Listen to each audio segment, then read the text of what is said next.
Salut! Alors aujourd'hui, je réagis un peu à l'actualité. Enfin, l'actualité, c'est pas très frais comme nouvelle, mais par rapport à la loi des 80 km/h sur les routes, là. On a eu tout un débat avec des amis l'autre jour, enfin, toute une discussion, où bah, il y en avait certains qui étaient d'accord, d'autres qui trouvaient ça nul et tout ça. Et en fait, c'était vachement intéressant parce qu'on en est venus tous en fait à se dire que bah, en fait c'était nul. À force de décortiquer le sujet, parce que c'est ça, c'est prendre un sujet et le regarder dans tous les angles, sous tous les angles. Et en fait, on s'est dit, mais non, mais c'est encore de la merde. C'est encore un petit bout de scotch mis là où, en fait, on devrait mettre des milliards et faire de la prévention et faire euh, des aménagements et tout ça, quoi. Enfin, tout un tas de trucs. Et en fait, oui, on en est venu à se dire que mais en fait, la France est un État répressif. Ils ne font pas de prévention. Dans les années 80, ça existait encore, les préventions. La prévention, il y avait des éducateurs de prévention spécialisés, il y avait des animateurs de rue, il y avait tout un tas de trucs comme ça, de gens qui étaient là pour prévenir, en fait, la délinquance ou pour faire du lien social, pour créer des choses et tout. Bon, là maintenant, non, tous les crédits ont été sucrés. Plus rien n'existe à part la répression. Donc, bah, des radars, des amendes, des contrôles. Au lieu de se dire, tiens, et si on aménageait mieux, et si on faisait des espaces pour les piétons, et les vélos, et les mobylettes, et les voitures, et les transports en commun. Je sais pas, en ville, bon, c'est pas pareil qu'à la campagne. Moi, j'habite à la campagne, mais les routes sont très très dangereuses en fait, la plupart du temps. Et au lieu de dire, tiens, on va mettre des sous pour arranger les routes, pour faire que ce soit bien, on va développer les transports en commun, comme ça ils auront, je sais pas moi, des voies spéciales et il y aura moins d'accidents. Non, on va casser du sucre sur le dos des conducteurs, on va les empêcher, on va interdire ceci, on va verrouiller toutes les portes, mais sans apporter aucune réflexion et aucun changement. Mais c'est pareil pour le crime, je veux dire, la prison, moi je suis contre les prisons. En fait, il faut bien isoler la personne qui déconne, ça c'est sûr. Enfin, moi c'est ce que je fais dans mon boulot, quoi. Je bosse euh, avec des enfants de 3 à 18 ans, et ça m'est arrivé même de bosser avec des familles ou de bosser avec des 18-25 ans. Bon, je suis animatrice, voilà, je suis animatrice, on va dire. Et bah, si, s'il y en a un qui déconne dans le groupe, bah, on le met à part. Mais on le met à part pour pas que le groupe se venge sur lui, pour que le groupe puisse continuer à faire son truc, et puis lui pour le prendre en charge. Mais on le met pas en prison. On le met dans un endroit et on lui propose de réfléchir, de se soigner, voilà. Voilà à quoi ça devrait à quoi ça devrait servir les prisons, à éviter la récidive et à aider la personne à se sortir de son marasme qui l'a emmené à être, comment dire, à casser et à être dans la destruction, quoi, et euh, oui, dans le vol et tout ça, enfin bon, et à faire du mal, quoi, en fait, voilà. Mais il y a plein de sujets comme ça, là, j'en cite que deux, quoi, la conduite et puis la criminalité, mais quand on regarde en fait tous les sujets, ce n'est que de la répression. Les... L'éducation, c'est pareil. On n'est pas là en train de faire la prévention contre l'échec scolaire, pas du tout. Et moi, ça m'est arrivé d'intervenir dans des écoles.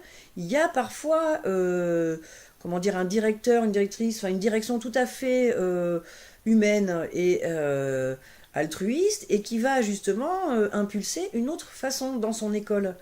Mais gare à elle si elle a une inspecteur, enfin, un inspecteur qui passe, hein, parce qu'elle est obligée de montrer des faux pour dire oui, oui, voilà, nous on fait ça, comme ça il est d'accord, il est content.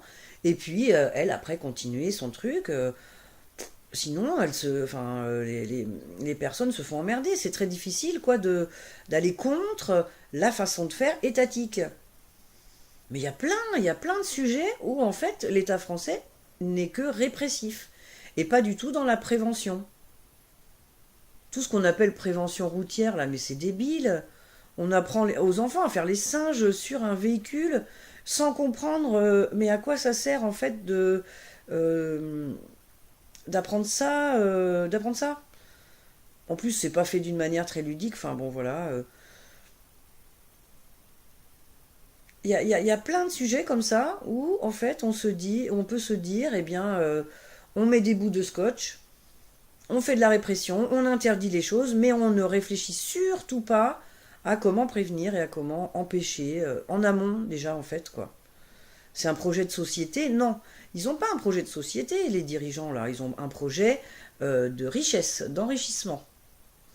C'est pas un projet de société. Un projet de société, c'est être conscient que dans le groupe, il y a des personnes un peu, comment on pourrait dire ça, divergentes, euh, et que mais c'est pas grave, c'est normal que tout le monde soit différent et que chacun puisse jouer sa partition, comme j'aime à le dire dans mes vidéos. Et s'il y en a un qui vraiment fait du mal, se fait du mal ou fait du mal aux autres, bah alors c'est lui qu'il faut, comment dire, câliner en premier, quoi. C'est vers lui qu'il faut aller pour essayer de lui faire changer de comportement. Et si vraiment le comportement ne change pas, bon ben là on l'isole, mais on l'isole avec de la réflexion, avec du soin, avec voilà.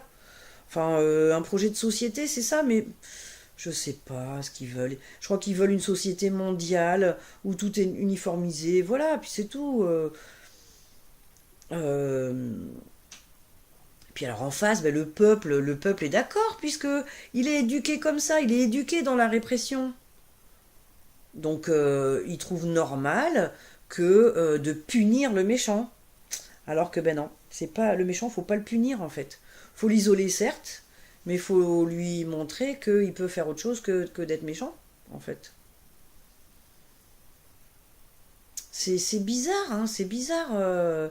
L'humain réfléchit à l'envers et agit à l'envers en fait. Et ça n'a pas l'air d'inquiéter les gens. Hmm, enfin, quand même, là je parle de tous ceux qui n'ont pas ouvert les yeux, mais heureusement qu'il y en a plein qui ont ouvert les yeux, hein. Heureusement qu'il y en a plein qui collectivement font autre chose que euh, punir, que réprimer, quoi.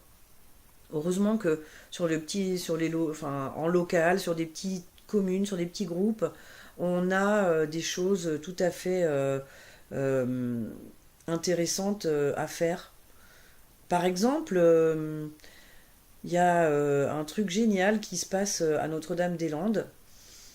Comme ils sont en train de créer donc des laboratoires d'initiatives citoyennes et collectives euh, dans le respect de la nature, la réflexion autour de l'agriculture non délétère pour la terre et pour l'humain aussi. Donc il y a tout un tas de réflexions.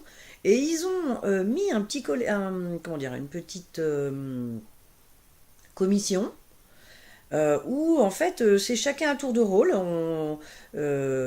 Tous les habitants en fait passent chacun leur tour dans cette commission pour aider en cas de problème.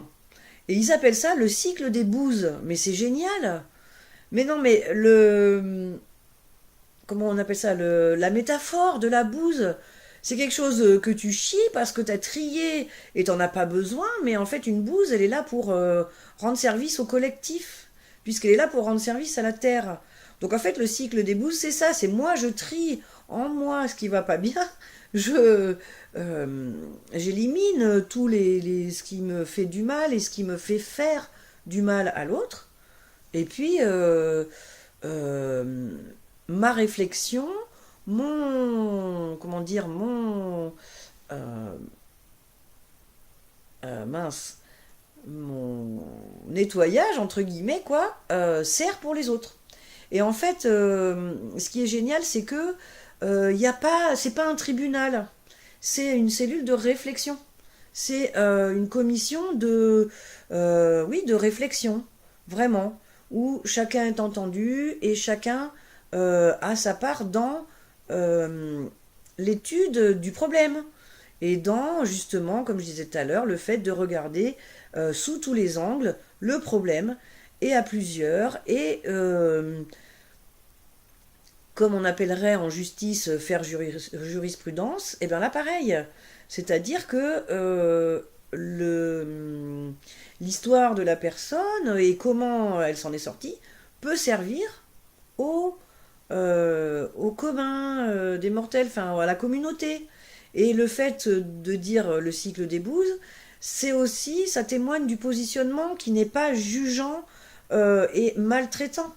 On a tous le droit à un moment de déconner, d'avoir ouais, envie de poser des bombes, quoi. Et si on n'a pas quelqu'un ou quelque chose en nous pour nous dire oh là là, stop, non, ne fais pas ça, t'as autre chose à faire, et ben de compter sur voilà, les citoyens, des congénères pour nous aiguiller, moi je trouve ça génial. C'est pas les gardiens de prison qui sont mais maltraités eux aussi, quoi, parce qu'on leur demande de maltraiter les gens. Enfin, de surveiller des criminels, enfin des gens euh, stigmatisés, quoi.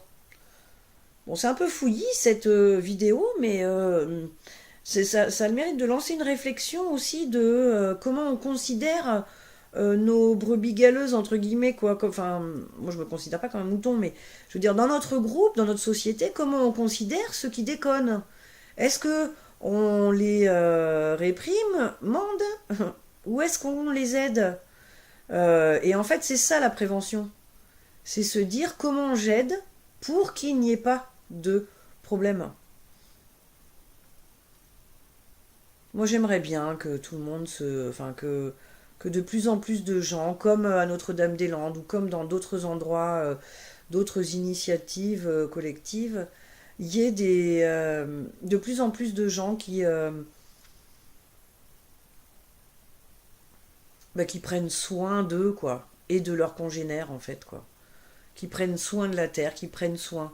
C'est sûr que c'est important de pointer ce qui dysfonctionne. Moi, j'aime ça, en plus, regarder ce qui dysfonctionne pour justement arranger les choses. Mais c'est pas pour ça que je vais les regarder, ces gens, avec un dégoût, quoi. Non, au contraire. Moi aussi, ça peut m'arriver de déconner. Moi aussi, j'ai volé quand j'étais jeune, j'ai tapé, j'ai. Voilà. Moi aussi. Mais j'ai eu la chance de rencontrer des gens qui m'ont dit non, tu vaux mieux que ça. Tu as autre chose à faire que ça. Il y a quelque chose qui s'exprime en toi, là, comme ça, mais euh, exprime-le autrement. Bah, du coup, ouais, j'ai fait de la danse. Beaucoup, beaucoup, beaucoup. J'ai fait beaucoup de danse, beaucoup, beaucoup, beaucoup. Tout style différent, machin. Là, si j'avais été assez jeune, j'aurais fait du hip-hop un peu, mais à 45 ans, le corps, il suit moins pour ce genre de galipette. Mais bon, tout ça pour dire que, voilà, arrêtons la répression, quoi. Faisons de la prévention. Même quand j'éduque les enfants dont je m'occupe, c'est ça, je fais que de la prévention. Je réprimande après parce que l'enfant n'a pas tenu compte de ma prévention. Mais c'est pas une réprimande, enfin, c'est pas une répression, je veux dire, où je vais le mettre puni là, machin. Non, je vais le mettre sur une chaise à réfléchir. Ça s'appelle. Et puis, je ne l'oublie pas. Je ne le fâche pas. S'il se retourne à regarder le reste, il est sur sa chaise déjà, il est à l'écart. Donc il voit bien qu'il y a un truc qui dysfonctionne. Donc après, moi, je peux revenir en disant alors, as-tu compris? Qu'est-ce qui se passe? Voilà, enfin bon, il y a tout un tas de trucs à dire, hein. Mais c'est assez facile. Bon là, moi, je parle des enfants, hein. C'est sûr qu'avec les adultes, quand c'est bien, bien inscrit dans la personne, dans la personnalité, jusque dans les os de la personne, quoi, tout est inscrit. Eh ben ouais, c'est plus dur, ouais. C'est plus dur.